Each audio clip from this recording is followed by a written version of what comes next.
Saturday, the latest model data continues to suggest the potential for a severe thunderstorm outbreak Monday afternoon and evening.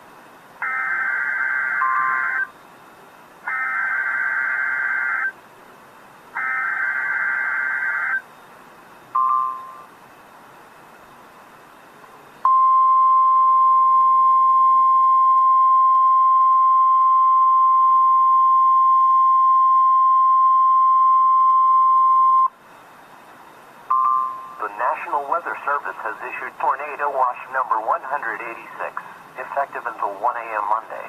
This watch includes the following counties in Illinois: Adams, Brown, and Pike, and the following counties in Missouri: Lewis, Marion, Monroe, Pike, Ralls, and Shelby.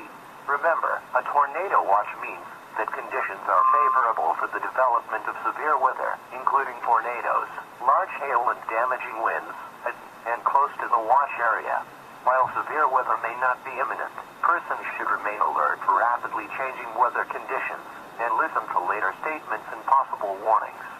Stay tuned to NOAA Weather Radio, commercial radio and television outlets, or internet sources for the latest severe weather information. Repeating, tornado watch number 186 has been issued until 1 a.m. Monday for the following counties in Illinois: Adams, Brown, and Pike, and the following counties in Missouri: